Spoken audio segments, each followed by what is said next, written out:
Top priority most important cases हो रहे हैं। ऐसे में दो ट्वीट ऐसे इंपॉर्टेंट क्यों हो गए भाई? प्रशांत भूषण के वकील ने पूछा था कि साहब प्रशांत भूषण ने ट्वीट किया, अच्छा था बुरा था चलिए कोई नहीं, इससे ऑब्स्ट्रक्शन ऑफ जस्टिस कैसे हुआ, कैसे रुक गया?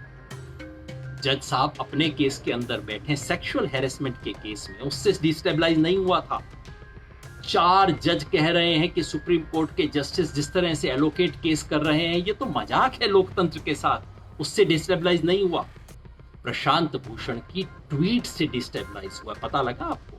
ये कह रहे हैं कि 2 ट्वीट से इस देश की कॉन्स्टिट्यूशनल डेमोक्रेसी की फाउंडेशंस हिल गई। इस राष्ट्र की इज्जत, राष्ट्र की तो सार्वभौमिकता नहीं लिखा, मुझे तो लगा था कहीं सॉवरेंटी भी हिल गई हो कहीं इस 2 ट्वीट से। हेलो, नमस्ते, गुड इवनिंग। लेकिन आज वो दिन है जिसका कई लोगों को काफी समय से इंतजार था। बहुत लोग सोच रहे थे कि भाई क्या आएगा सुप्रीम कोर्ट का फैसला। आज सुप्रीम कोर्ट का फैसला आ गया। Today is that much awaited day when Supreme Court had to announce its judgment on Prashant Bhushan's contempt matter.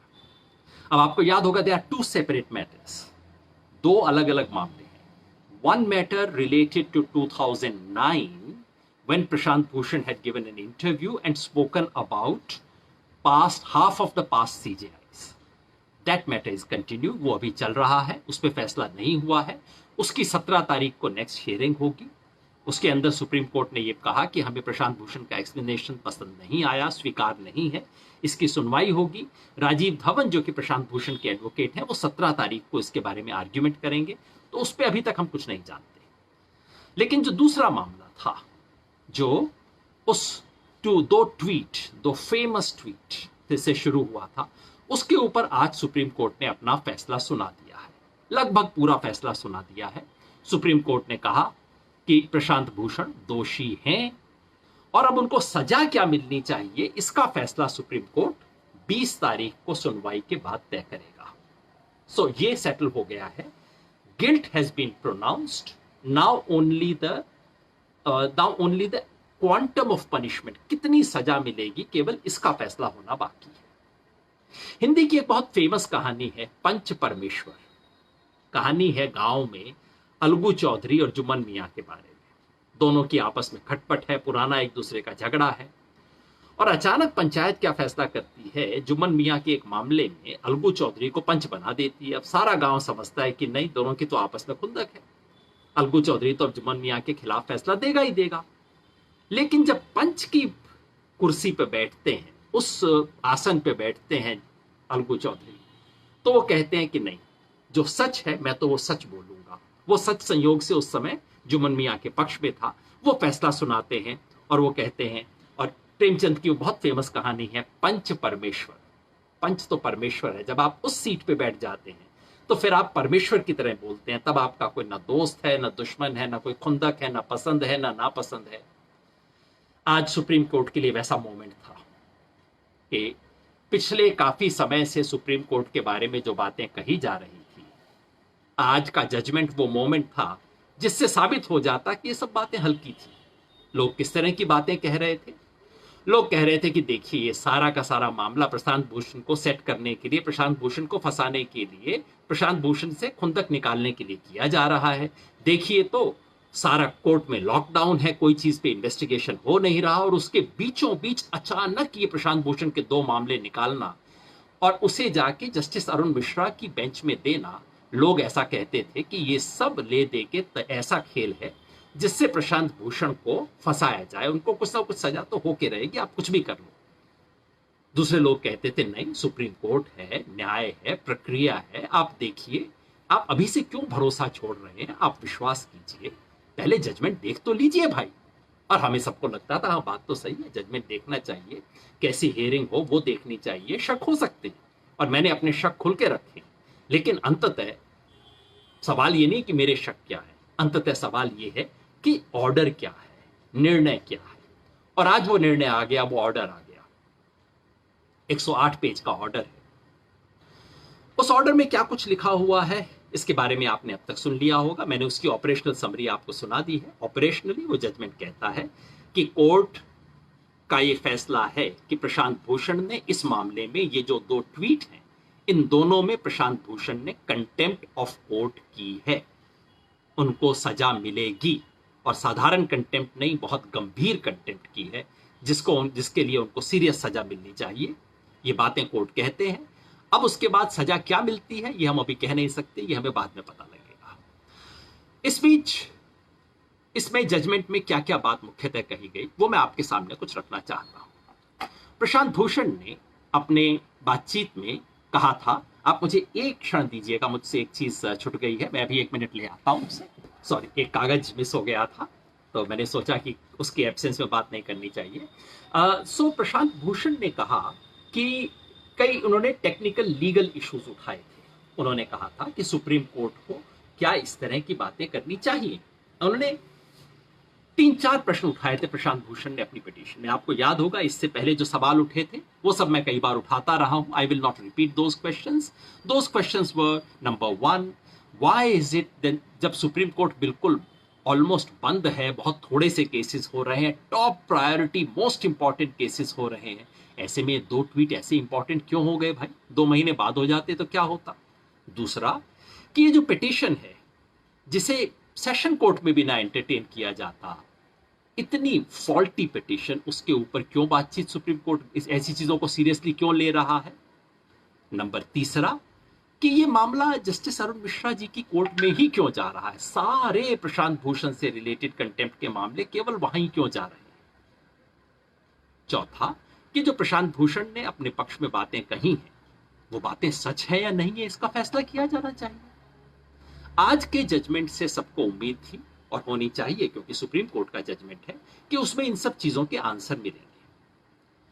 3 technical चीजें जो मैंने सोची थी जिसके आंसर मिले वो मुझे नहीं मिले इसके अंदर। पहला, प्रशांत भूषण के वकील दुष्यंत दवे ने पूछा था जजेस से, बेंच से अपनी हियरिंग में, कि सर ये मामला आपकी बेंच पे किसने भेजा? ये बड़ा पेचीदा सवाल था, इसलिए कि अगर सीजेआई जस्टिस बोबडे ने भेजा तब तो सही बात नहीं है, क्योंकि सीजेआई जस्टिस बोबडे को तो नहीं देना चाहिए, वो खुद इन्वॉल्व है इसके अंदर। और ये बेंच अपने आप तो फैसला नहीं कर सकती कि हम इसे लेंगे। जब इतना विवादास्पद फैसला है कि जस्टिस अरुण मिश्रा की बेंच के पास क्यों गया, ये फैसला किसने लिया? उस समय हियरिंग में उन्होंने कहा कि ये फैसला जस्टिस रमन्ना, जो कि नंबर 2 जज है, उन्होंने लिया, जो बिल्कुल प्रोसीजरली करेक्ट चीज है। लेकिन आज के जजमेंट में तो जुबानी बताया गया कि उन्होंने लिया, लेकिन आज के जजमेंट में इसका जिक्र नहीं है। ये बात गोलमोल हो गई है। हो सकता है जजेस से छुट गई हो कहने में, या हो सकता है इसके पीछे कोई राज हो, हम नहीं जानते। नंबर 2, प्रशांत भूषण ने पिछले हफ्ते जब इसकी हियरिंग पूरी हो चुकी थी, उसके बाद प्रशांत भूषण ने एक पिटीशन फाइल की थी, ये कहते हुए कि जिस पिटीशन के आधार पे आप मुझे कंटेम्प्ट ऑफ कोर्ट के लिए बुला रहे हैं उसकी कॉपी तो आपने मुझे सप्लाई नहीं की, आप मुझे उसकी कॉपी सप्लाई कीजिए। और प्रशांत भूषण ने अपने सपोर्ट में एक सुप्रीम कोर्ट का जजमेंट साइट किया, हाल ही का जजमेंट है, जिसको आज उस जजमेंट के बाकी हिस्से को सुप्रीम कोर्ट ने खुद साइट किया है। उस जजमेंट में सुप्रीम कोर्ट ने कहा था कि अगर पार्टी को उसका जजमेंट, उसके पिटीशन की कॉपी सप्लाई नहीं की गई, और वहां पे तो ये था कि कॉपी तो सप्लाई की गई थी, उसकी एक अपेंडिक्स, एनेक्स्चर सप्लाई नहीं किया गया था, तो सुप्रीम कोर्ट ने कहा था नहीं, दैट्स नॉट फेयर, आप उसको दोबारा चांस दीजिए, उसको पिटीशन दीजिए, वो कीजिए। तो प्रशांत भूषण ने कहा था मुझे अब तक तो पिटीशन की कॉपी नहीं मिली है, आप कृपया मुझे पिटीशन की कॉपी दीजिए। सुप्रीम कोर्ट के फैसले में आज उसका कोई जिक्र नहीं है, प्रशांत भूषण की इस पिटीशन का। उन्होंने पिटीशन दी, कोर्ट को कहना तो चाहिए था ना, इस आधार पे हम आपकी पिटीशन रिजेक्ट करते हैं। इसका कोई जिक्र नहीं है, कहीं पे भी कोई जिक्र नहीं। तीसरा, जैसा मैं आपके सामने पहले कह चुका हूं, 16 देश के प्रमुख लोगों ने, देश के बहुत रेस्पेक्टेड लोगों ने इम्प्लीडमेंट पिटीशन दिया था कि अगर ये कंटेम्प्ट है तो हम भी इसमें शामिल होना चाहते हैं, जिसको डिप्टी रजिस्ट्रार ने रिजेक्ट कर दिया था। प्रशांत भूषण के एडवोकेट दुष्यंत दवे जी ने कोर्ट में कहा था कि ये तो गलत किया, डिप्टी रजिस्ट्रार ने जिस आधार पे किया है, जो जजमेंट को साइट किया, गलत साइट किया है। मेरी उम्मीद थी कि कोर्ट आज अपने जजमेंट में बताएगा कि उनकी इम्प्लीडमेंट पिटीशन को नहीं लेना क्यों सही था, उसका आर्ग्यूमेंट होना चाहिए था। मैं नहीं जानता कोर्ट सही है गलत है, मगर मैंने सोचा था उसका आर्ग्यूमेंट बताया जाएगा। वो आर्ग्यूमेंट मुझे इस ऑर्डर में कहीं नहीं दिखा। वैसे मैं वकील नहीं हूं, अगर कोई मेरे कहने में गलती हो मुझे जरूर बताइएगा। कोर्ट ने आज के जजमेंट में दो तीन बातें कही जो बहुत बड़ी बातें थी, जिसके बहुत गहरे इंप्लीकेशन है इस देश के लिए, इस देश में जस्टिस कैसे होगा, इस सब के लिए। पहला, कोर्ट ने कहा कि ये जो कंटेम्प्ट ऑफ लॉ में कहा जाता है कि ऑब्स्ट्रक्शन ऑफ जस्टिस आप जो करते हैं, देखिए कंटेम्प्ट ऑफ लॉ बना किस लिए? कंटेम्प्ट ऑफ लॉ इसलिए बना है कि सुप्रीम कोर्ट को आपने पावर तो दे दी कि वो जजमेंट दे, अगर उस जजमेंट का पालन ना हो तो क्या होगा? मान लीजिए कोई सरकार है जो कहती है कि देता रहे सुप्रीम कोर्ट ऑर्डर, हम तो उसका पालना नहीं करते। जैसे एक फेमस जजमेंट है पंजाब हरियाणा के डिस्प्यूट का, 2004 में जजमेंट आ गया, पंजाब सरकार ने कहा हम तो नहीं पालन करते। तो ऐसे में क्या किया जाए? और अगर ऐसे में सरकार लागू करवाने में इंटरेस्टेड ना हो तो सुप्रीम कोर्ट के पास पावर होना चाहिए ना। तो मूल भावना कंटेम्प्ट ऑफ कोर्ट की ये है कि आप कोर्ट के ऑर्डर को डिसोबे ना करो, या आप कुछ ऐसा काम करो जिससे जस्टिस हो ही ना पाए। आप ऐसी ऐसी झूठी पिटीशन रोज लेके आओ, कुछ कोर्ट का काम आप रुकवा दो, उससे होता है। जैसे पहले एक जज हुआ करते थे कन्नन साहब, उन्होंने भी ऐसा एक काम पहले कभी किया था, जो कर करके ऐसा कि मतलब आप किसी तरह से भी कोर्ट का सामान्य काम चल ही ना पाए। या मान लीजिए आप ऐसा कर दें कहीं सुप्रीम कोर्ट के सामने कि जज कोर्ट के अंदर ही ना घुस पाए। तो इन चीजों, ऐसी अल्टीमेट बिल्कुल फाइनल चीजों को रोकने के लिए लॉ बना है। तो प्रशांत भूषण के वकील ने पूछा था कि साहब प्रशांत भूषण ने ट्वीट किया, अच्छा था बुरा था चलिए कोई नहीं, इससे ऑब्स्ट्रक्शन ऑफ जस्टिस कैसे हुआ, कैसे रुक गया? कोर्ट का जजमेंट कहता है कई चीजों के आधार पे, कई जजमेंट भी कोर्ट करता है ठीक ही कर रहा होगा। कोर्ट कहता है कि नहीं, हमें साबित करने की कोई जरूरत नहीं है, आपकी ट्वीट से इस देश में ऑब्स्ट्रक्शन ऑफ जस्टिस हुआ कि नहीं हुआ यह हमें प्रूव करने की कोई जरूरत नहीं है। बस हमें तो यह देखना है कि क्या हमारे इंप्रेशन में आपके काम करने से does it tend to lower the dignity of court? आपके बोलने से, आपके काम से क्या ऐसा आभास होता है, क्या ऐसा महसूस होता है कि इससे कोर्ट की डिग्निटी जनता की आंख में कम हो जाएगी? मेरे दिमाग में साधारण सवाल आता है, भाई एक जज साहब थे, गोगोई साहब, उन्होंने अचानक शनिवार के दिन, सैटरडे को, कोर्ट की छुट्टी में उन्होंने सुप्रीम कोर्ट खुलवाया, कहा एक बहुत महत्वपूर्ण सवाल है, नेशनल इंपॉर्टेंस का है, उसके ऊपर अचानक कोर्ट हियरिंग करेगा। और क्या वो मामला निकला? वो था सुप्रीम कोर्ट की स्टाफ की एक महिला द्वारा उन्हीं जज माननीय जस्टिस गोगोई के खिलाफ सेक्सुअल हैरेसमेंट का केस। तो जज साहब अपने ही केस की सुनवाई करने के लिए बैठे, उन्होंने लंबा भाषण दिया कहते हुए कि कैसे देश में जुडिशरी के खिलाफ षड्यंत्र किया जा रहा है, मैं कितना ईमानदार आदमी हूं, मैंने जिंदगी में आज तक कभी पैसा नहीं बनाया। जज साहब खुद भाषण दे रहे थे, अपने ही मामले में बुला के, मीडिया को बुला के राष्ट्र के नाम संबोधन कर रहे थे। अपने ही केस के अंदर वो बैठ के फैसला करने के लिए बैठे हुए थे। बाद में चालाकी से उन्होंने खुद के साइन नहीं किए, बाकी दो जजेस के उस पर साइन करवा लिए, जज साहब बैठे थे। अब आप मुझे बताइए, इसमें कोर्ट की डिग्निटी तो लोअर हुई, सही बात है, पर डिग्निटी किस चीज से लोअर हुई? माननीय न्यायमूर्ति के काम करने से हुई या मेरे कहने से हुई? अगले दिन सारे देश की मीडिया ने इस खबर को छापा, इसके बारे में टिप्पणी हुई, सबने सर पकड़ा, सबने कहा क्या कर रहा है सुप्रीम कोर्ट? बताइए, जज साहब दोषी हैं या कि प्रशांत भूषण दोषी है? आज के जजमेंट को देखें तो दोषी प्रशांत भूषण है। Prashant Bhushan lowering the dignity of the court. Court कुछ भी करे अगर, और आपको साबित भी नहीं करना पड़ेगा कि इससे जस्टिस ऑब्स्ट्रक्ट हुआ, बस कोर्ट को महसूस होता है कि इससे कोर्ट की डिग्निटी नीचा करने की कोशिश हुई। अब आप समझ लीजिए इसका क्या मतलब है। 2 साल पहले सुप्रीम कोर्ट के 4 जजों ने प्रेस कॉन्फ्रेंस की, कहा लोकतंत्र को खतरा है इसलिए हमें आना पड़ रहा है। जिस तरह से केसेस अलॉट कर रहे हैं उस समय जस्टिस दीपक मिश्रा, ये कुछ ऐसा लगता है कि ये कुछ खास चीजों को सूट करने के लिए किया जा रहा है। ये गलत है, इससे लोकतंत्र को खतरा है। अब आप बताइए, कोर्ट की डिग्निटी कौन कम कर रहा है?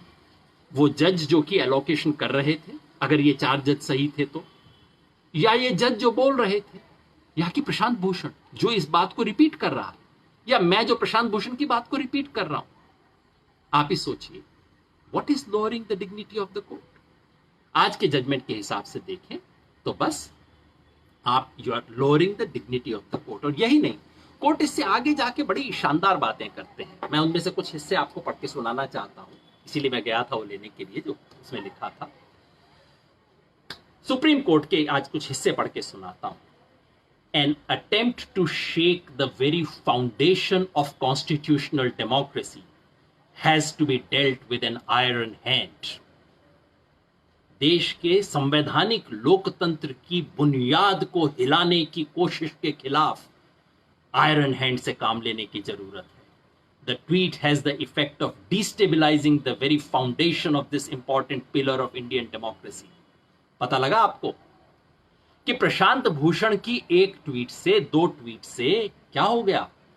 डिस्टेबिलाइजिंग the very foundation of this important pillar of Indian democracy. जज साहब अपने केस के अंदर बैठे, सेक्सुअल हैरेसमेंट के केस में, उससे डिस्टेबिलाइज नहीं हुआ था।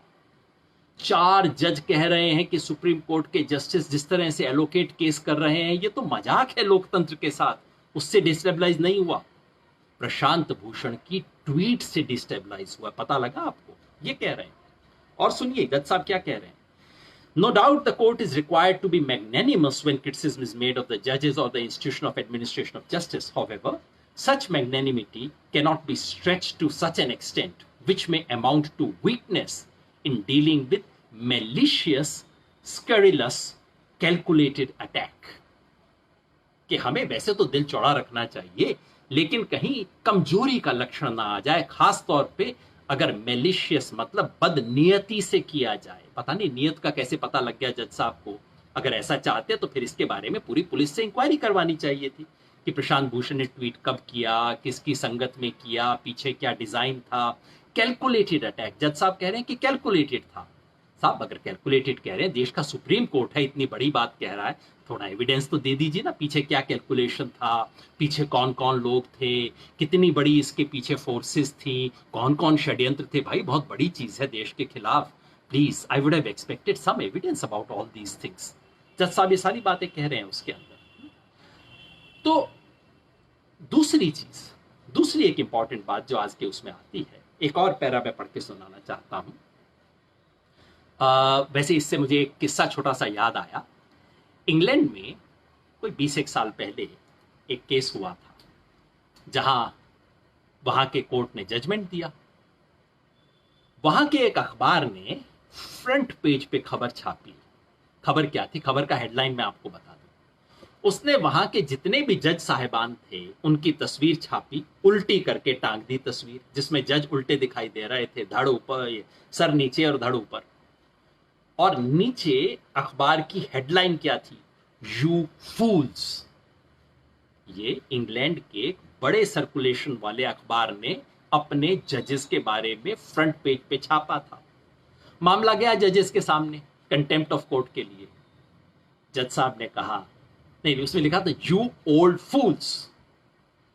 तो जज हंसे, उन्होंने कहा देखो भाई, ओल्ड तो हम हैं और फूल्स हैं या नहीं ये इतिहास बताएगा, बाद में देख लेंगे, ये तो जजमेंट की बात है। ये होता है लोकतंत्र की मर्यादा। ये होता है जिन लोगों को विश्वास होता है कि मेरे पे कोई उंगली उठा नहीं सकता। जब चरित्र आकाश की तरह साफ होता है, आप कहते हैं आकाश पे थूक लो, कोई फर्क नहीं पड़ता। आकाश कुछ आपको पकड़ता है? अगर आप उस पे थूकते हैं, वापस थूक आपके मुंह पे आ जाता है। आकाश अपनी जगह रहता है। ये मर्यादा होती है। खैर, कोर्ट कहते हैं, no doubt that it may be better in many cases for the judiciary to adopt a magnanimous charitable attitude even when utterly uncharitable and unfair criticism of the operation is made out of bona fide concern for improvement. However, when there appears to be some scheme and design to bring about results which have the tendency of damaging the confidence in our judicial system and demoralize the judges of the highest court by making malicious attack, etc., etc. So, तो साहब there is a design, malicious design है, scheme and designed to bring about results which have the tendency to damaging the confidence. अब जब supreme court किसी चीज में कहता है, अगर कोई छोटा सा कोर्ट भी कह दे, सेशन कोर्ट कह दे कि इस नियत से काम किया गया, हाई कोर्ट क्या पूछता है कि साहब इसका क्या एविडेंस था, आपने कैसे किया, तो सुप्रीम कोर्ट इसका तो कोई जवाब देगा ना। मैंने ढूंढा, मुझे वो जवाब मिला नहीं। हो सकता है बाद में बताया जाए इसके पीछे क्या डिजाइन था, क्या मेलिशियस इंटेंट था, पता लग जाएगा शायद इसके बारे में। दूसरी चीज सुप्रीम कोर्ट आज क्या कहते हैं, जब ये सब बात होती है, जब आपसे पूछा जाता है, सॉरी एक चीज और यहां अंडरलाइन की हुई दिख रही है, हाँ, ये जो कहते हैं, if such an attack is not dealt with the requisite degree of firmness, it may affect the national honour and prestige in the comity of nations. अगर प्रशांत भूषण जैसे तत्वों के साथ इस तरह के हमले के साथ, ये हमला है, अगर इससे फर्मनेस से डील न किया गया तो राष्ट्रीय गरिमा, राष्ट्र की जो इज्जत है, उसको खतरा है दुनिया में। अगले एक हफ्ते में दुनिया भर में कुछ एडिटोरियल छपेंगे अखबारों के अंदर, आप देख लीजिएगा प्रशांत भूषण से खतरा हुआ है या कि इस जजमेंट से हुआ है। ये 2 ट्वीट से इस देश की कॉन्स्टिट्यूशनल डेमोक्रेसी की फाउंडेशंस हिल गई। इस राष्ट्र की इज्जत, राष्ट्र की तो सार्वभौमिकता नहीं लिखा, मुझे तो लगा था कहीं सॉवरेंटी भी हिल गई हो कहीं इस 2 ट्वीट से। आज से 20 साल बाद आप ये सब पढ़ेंगे, हंसेंगे, हमारे बच्चे हंसेंगे, आपके जमाने में सुप्रीम कोर्ट ये चीज कहता था। ये जो एडीएम जबलपुर का जजमेंट है, जिसको पढ़ के आज भी हम सर झुकाते हैं, कहते हैं बाप रे, एक जमाने में सुप्रीम कोर्ट में ऐसे जजमेंट आते थे, जिसके लिए सुप्रीम कोर्ट के जजेस को रिटायरमेंट के बाद माफी मांगनी पड़ी थी, कहा था हिम्मत नहीं थी हमने। वैसा काम तो नहीं हो रहा, सोचना चाहिए इसके बारे में। जब भी ऐसा कोई मामला होता है तो ऐसे में सवाल उठता है कि भाई जो उसने कहा वो आपका मान अपमान का मामला है, ये चीज, इससे देश का मान ऊपर होगा नीचे होगा, इससे कोर्ट का मान नीचे होगा ऊपर होगा, कोर्ट की साख लोगों के मन में घटेगी बढ़ेगी, लेकिन एक छोटा सा सवाल है कि जी बात सच थी कि नहीं, होगा ना। आप मेरे बारे में कहें कि बेईमान आदमी है, चोरी से बोलता है, बोलने से पहले पैसा ले लेता है, जिससे पैसा लेता है उसके पक्ष में बोलता है, मैं कहूं आप तो मेरी इज्जत पे डाका डाल रहे हैं, और अगर आप उसके बाद दिखा दें कि भैया तुमने पैसे लिए और उसके पक्ष में बोला, तो फिर कैसे वो अवमानना हो गई। अवमानना के लिए पहला चीज तो ये ना कि जो मैं बोल रहा हूं वो झूठ हो। 2 ट्वीट हैं प्रशांत भूषण जी के। पहला ट्वीट है बाइसिकल के बारे में, जिसमें सुप्रीम कोर्ट कहता है कि बाइसिकल पे बैठना और इस सब मामले के अंदर हम इसके सच के इस पे जाना नहीं चाहते। प्रशांत भूषण ने भी कहा था कि ये असली बात नहीं है, असली बात कोर्ट के काम की है। वहां सुप्रीम कोर्ट सच झूठ के सवाल पे विचार करता है। सुप्रीम कोर्ट कहता है कि प्रशांत भूषण का यह कहना कि कोर्ट लॉकडाउन में था, ये झूठ है, क्योंकि कोर्ट में वर्चुअल हियरिंग हो रही थी, हमने इतने हजार मामले सुने। पहली बात तो यह है कि कोर्ट सच झूठ में इंटरेस्ट ले रहा है, बहुत अच्छी बात है sir, truthfulness should be most important. मैंने कंटेम्प्ट किया है नहीं किया, उसमें पहला सवाल तो ये होना चाहिए कि मैंने सब सच बोला है नहीं। सच बोल के मैं कैसे कंटेम्प्ट कर सकता हूं, आप ही बताइए। तो सुप्रीम कोर्ट कहता है, इंटरेस्ट लेता है, मुझे भी अच्छा लगा कि चलिए आप कहते हैं कि झूठ है। एविडेंस क्या है कि हमने इतने मामले लिए। तो फिर तो सर ये पूछना चाहिए ना कि ये जो देश में इलेक्टोरल बॉन्ड वाला सवाल था, उस सवाल को क्यों नहीं लिया, प्रायोरिटी पे क्यों नहीं आया, कि ये जो कॉन्स्टिट्यूशनल वैलिडिटी है CAA एक्ट की, उस पर विचार क्यों नहीं हुआ। और ये जो सुप्रीम कोर्ट बार एसोसिएशन और देश की इतनी बार एसोसिएशन शिकायत क्यों कर रही है। If the court were functioning all right, if there was no lockdown, why are the lawyers complaining about it. सच ये है कि कोर्ट फंक्शन कर रहा था, लेकिन बहुत लिमिटेड कैपेसिटी में फंक्शन कर रहा था और ऑर्डिनरी लोगों को एक्सेस नहीं थी। अगर ये सुप्रीम कोर्ट के कहने से कि हम वर्चुअल हियरिंग कुछ कर रहे थे, इससे साबित हो जाता है कि लॉकडाउन ही नहीं था सुप्रीम कोर्ट में, फिर तो भाई कोर्ट इस देश में ही लॉकडाउन कभी हुआ नहीं था। क्योंकि जब देश में लॉकडाउन हुआ उस वक्त किराने की दुकान तो खुली थी, दूध की दुकान तो खुली थी, केमिस्ट की दुकान तो खुली थी, अस्पताल तो खुले थे। अगर इससे साबित हो जाए, और सरकार के ऑफिस भी पहले 15-20 दिन के बाद खुल गए थे, क्या इससे साबित हो जाता है कि देश में लॉकडाउन ही नहीं था? अगर मैं कह दूं देश में लॉकडाउन है, तो क्या ये झूठ हो जाता है? प्रशांत भूषण सच बोल रहे थे, लॉकडाउन था जुडिशरी का, बहुत ही लिमिटेड केसेस कर रहे थे और लोग त्रस्त थे। ये सच है, हम सब जानते हैं। है, सुप्रीम कोर्ट को लगा कि ये झूठ है। ठीक है, कोर्ट का अपना जजमेंट है इस चीजों के बारे में। फिर दूसरा ट्वीट जहां प्रशांत भूषण कहते हैं कि देश के अंदर लोकतंत्र खत्म हो रहा है और आज कोई फ्यूचर हिस्टोरियन होगा तो इस लोकतंत्र के डिस्ट्रक्शन में सुप्रीम कोर्ट की भूमिका और पिछले 4 सीजेआई की भूमिका को नोट करेगा। ये शब्द है प्रशांत भूषण के। कोर्ट कहता है डेमोक्रेसी डिस्ट्रक्शन हो रहा है, नहीं, हमें इसमें नहीं जाना, ये पॉलिटिकल डिस्कशन है। सही बात है, मेरा विचार हो सकता है, लेकिन सुप्रीम कोर्ट इसमें क्या जजमेंट पास करेगा उसमें कोई। बाकी जो 2 सवाल हैं कि सीजेआईज की क्या भूमिका थी, असली सवाल तो ये ना कि पिछले 4 सीजेआई, बिल्कुल प्रशांत भूषण ने कहा है और ये बिल्कुल आरोप है। प्रशांत भूषण ने 130 पन्ने का एफिडेविट दे के एक एक सीजेआई के कार्यवाही कारगुजारी के बारे में डिटेल्स में बातें बताई हैं। तो अगर वैसा है तो भाई कम से कम हमें जानने का तो अधिकार है ना कि वो बात सच थी या नहीं। जैसे सुप्रीम कोर्ट ने तकलीफ की, उन्होंने देखा कि हाँ ये बात, ये जो आप कहते हो कोर्ट लॉकडाउन में है या नहीं, उसकी सच्चाई की जांच की सुप्रीम कोर्ट ने। तो क्या सुप्रीम कोर्ट को इस बात की जांच नहीं करनी चाहिए थी कि पिछले 4 सीजीआईज का कंडक्ट क्या था? प्रशांत भूषण ने लंबी लिस्ट दी थी, पूरा एक एक इश्यू नैरेट किया था, अपने आप को ही नहीं 50 दूसरे लोगों को कोट किया था कि सबको ये कह रहे हैं साहब देश में। अच्छा ना होता कि सुप्रीम कोर्ट जांच करता कि शनिवार के दिन उस चीफ जस्टिस का कोर्ट को खोल के अपने मामले में बैठना क्या उचित था? और रिटायर होने के दूसरे दिन राज्यसभा की सीट आप ले लेते हैं, ये कौन सी गरिमा है? क्या इससे सुप्रीम कोर्ट की इज्जत कम नहीं होती देश के सामने? और जब मैं बोल दूं कि इससे सुप्रीम कोर्ट की इज्जत कम होती है, क्या मेरा दोष है या उनसे जिन्होंने दूसरे दिन राज्यसभा की सीट ले ली? कौन कर रहा है पॉलिटिक्स यहां, मैं या कि वो जिन्होंने सीट एक्सेप्ट कर ली? ये सवाल है, इन सवालों पे तो बात होगी। तो सुप्रीम कोर्ट ने सच के बारे में बात नहीं की, इसकी ट्रुथफुलनेस की जांच नहीं की। अगर कोर्ट प्रशांत भूषण के एक एक चीज के बारे में, जैसे उन्होंने लॉकडाउन के बारे में बोला, सही गलत जो भी है कोर्ट है भाई, उनका जजमेंट है, उसी तरह से प्रशांत भूषण ने जो लंबा एक एक जज के बारे में फहरिस्त बताई थी, उसमें भी कोर्ट अगर अपना जजमेंट दे देता तो कितना खूबसूरत होता। हो सकता है मैं सहमत ना हूं, लेकिन पता तो लग जाता ना कि क्या था। वो मुझे नहीं मिला, आपको दिखाओ तो बताना।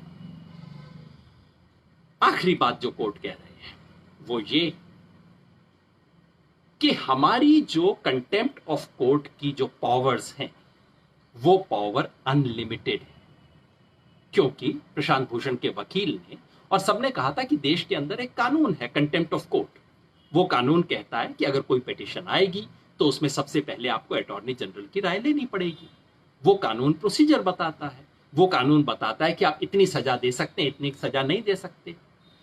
आज सुप्रीम कोर्ट कहता है कि नहीं, हम इससे बंधे हुए नहीं। सुप्रीम कोर्ट कह रहे हैं कि ये कंटेम्प्ट ऑफ कोर्ट की जो हमारी पावर है ये किसी कानून से नहीं है, ये सीधे संविधान से है। जो बिल्कुल सही बात है, संविधान में लिखा हुआ है, लेकिन उसका अर्थ वो ये निकाल रहे हैं कि चूंकि सीधे संविधान से है, इसलिए कंटेम्प्ट ऑफ कोर्ट कानून के अंदर जो प्रोसीजर लिखा हुआ है हम उससे नहीं बंधे हुए, और कितनी सजा देनी चाहिए, कैसे देनी चाहिए, हम उससे बंधे हुए नहीं है। तो कल सुप्रीम कोर्ट चाहे तो प्रशांत भूषण को फांसी की सजा दे सकता है।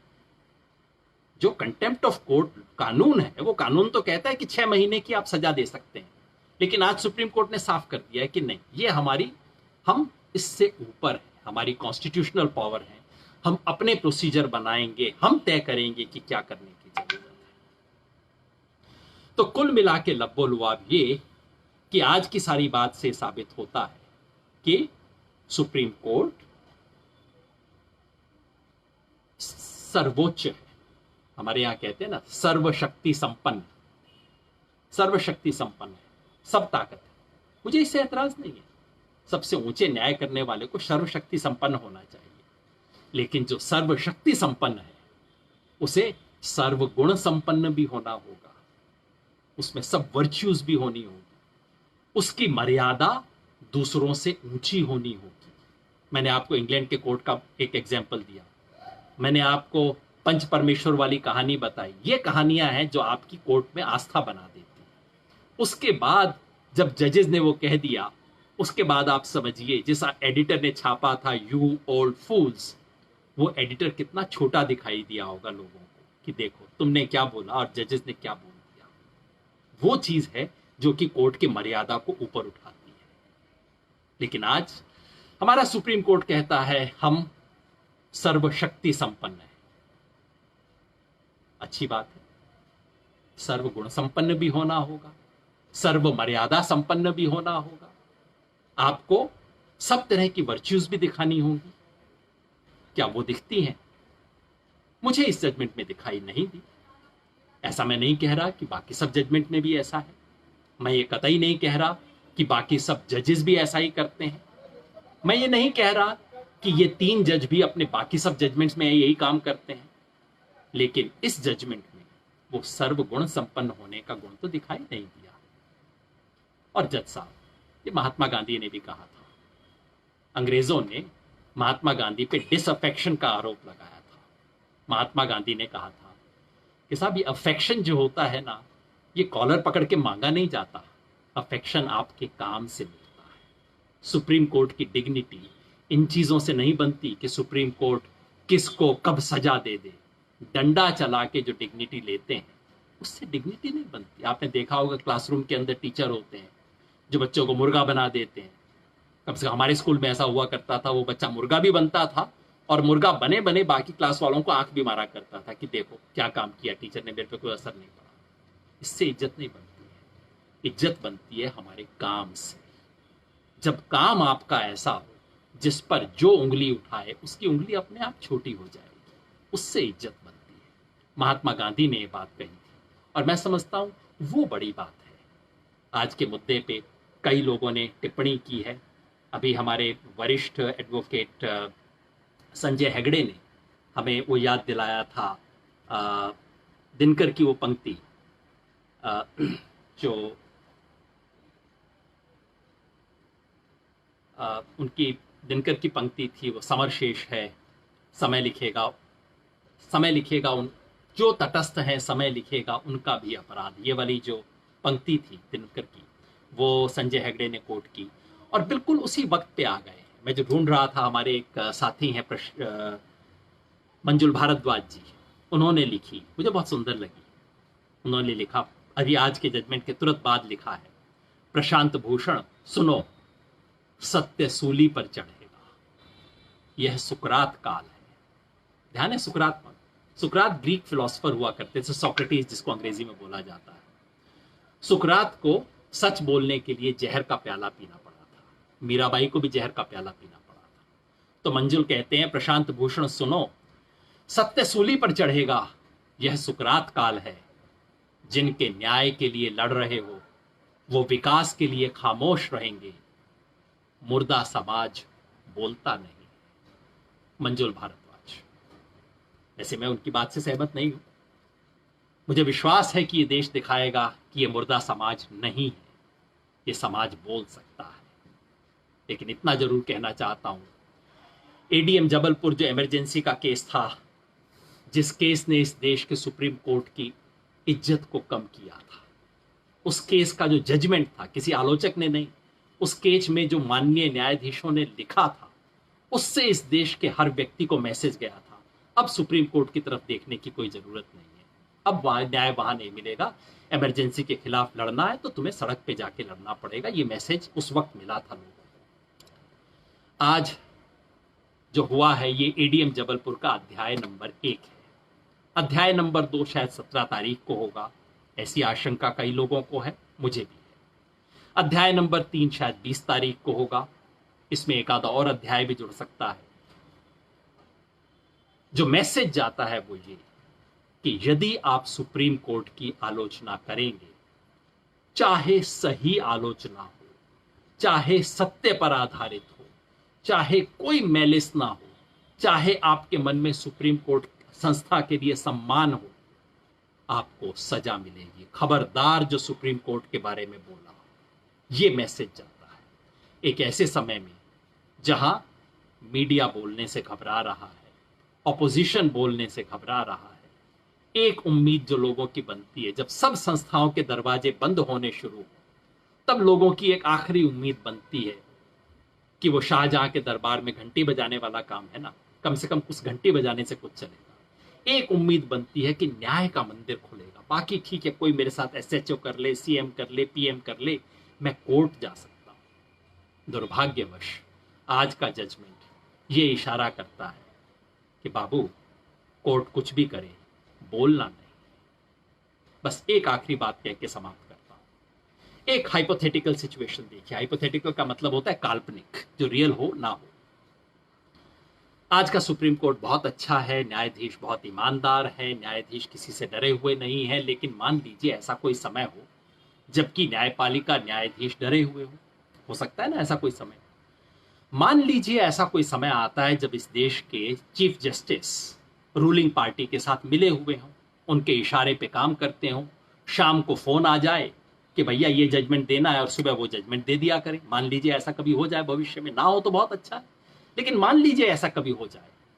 अगर ऐसा होता है, सुप्रीम कोर्ट के जज, चीफ जस्टिस, बड़े जज, मान लीजिए सत्ता के साथ इतने घुले मिले हैं कि जो सत्ता चाहे वो काम करवा ले, तो ऐसे में इंपीचमेंट तो उनका हो नहीं सकता। कॉन्स्टिट्यूशन के अंदर जो प्रोसीजर है वो तो इंपीचमेंट का है, इंपीचमेंट हो नहीं सकता। क्योंकि ऐसे में, जो हाइपोथेटिकल केस में बता रहा हूं, ऐसे में वो संसद तो उसके खिलाफ इंपीच करेगी नहीं। तो एकमात्र क्या रास्ता बचता है? आलोचना।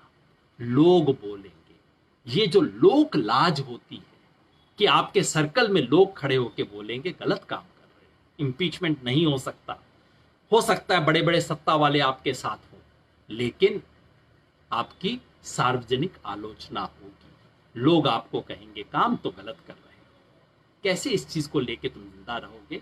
तुम कैसे अपना मुंह बचाओगे? ये बात तो लोग पूछेंगे ना। तो अगर ऐसी हाइपोथेटिकल सिचुएशन होती है, जो भगवान करे कभी ना आए इस देश में, अगर ऐसी सिचुएशन होती है तो लोकतंत्र बचाने का क्या रास्ता है? सार्वजनिक आलोचना, लोक लाज, जो सबसे पहले वकीलों से शुरू होगी, बाद में सड़क पे जाएगी। इसलिए ये आलोचना बेहद जरूरी है। ये जो सुप्रीम कोर्ट के निर्णयों की और सुप्रीम कोर्ट के जजेस के कामों की आलोचना इसलिए जरूरी है, एक तो ये संभव है, लीगली परमिसिबल है, ये डिजायरेबल है, एक अच्छी फंक्शनिंग डेमोक्रेसी में डिजायरेबल है। और जिस वक्त लोकतंत्र को खतरा हो, उस वक्त तो ये जरूरी है। ये धर्म का काम है। प्रशांत भूषण ने जो किया वो धर्म का काम किया। मैं सलाम करना चाहता हूं। प्रशांत भूषण के पिता शांति भूषण ने इस देश में इमरजेंसी लगने से पहले एक बहुत बड़ा काम किया था इस देश की डेमोक्रेसी को बचाने के लिए। उन्होंने इंदिरा गांधी के खिलाफ मुकदमा लड़ने का साहस किया था। जस्टिस सिन्हा ने बड़ा काम किया था इस देश की डेमोक्रेसी को बचाने के लिए। और आज प्रशांत भूषण ने इस सच को बोल के, जिस सच का बहुत लोगों को पता है लेकिन बोलने की हिम्मत नहीं करते, प्रशांत भूषण ने कहा, उन्होंने अपने एफिडेविट में कहा है कि ये परमिसिबल है, ये डिजायरेबल है, और आज के संदर्भ में ये नेसेसरी है। उसको सलाम करता हूं, प्रशांत भूषण के उस जज्बे को सलाम करता हूं। अब हमें 20 तारीख को देखना है। 20 तारीख को प्रशांत भूषण या उनके वकील जाके कह सकते हैं कि अब आपने गिल्टी तो ठहरा ही दिया, कम सजा दीजिए। या महात्मा गांधी की तरह कह सकते हैं कि आप जो चाहें कीजिए, मैंने जो कुछ किया सोच समझ के किया था। क्या होगा 20 तारीख को पता लगेगा। तब तक मैं चाहता हूं कि हम सब लोग इस सवाल पे सजग रहें। 19 को हम सब लोग मिलके प्रशांत भूषण और सुप्रीम कोर्ट के सवाल के ऊपर चर्चा करें, और 20 को जब इसके ऊपर कोर्ट के अंदर चर्चा हो, हम सब लोग एक साथ सुने। पब्लिक देख रही है, ये बहुत बड़ी चीज है लोकतंत्र। मेरी उम्मीद है हम सब लोग करेंगे, हम सब अपना अपना हिस्सा निभाएंगे इस बड़े संघर्ष में। लोकतंत्र को बचाने का ये जो बड़ा संघर्ष है, उसमें हम सब लोग, प्रशांत भूषण बड़ा काम करेंगे, लेकिन एक आना दो आना काम तो हम भी कर सकते हैं। हम सब भी करेंगे। बहुत बहुत शुक्रिया।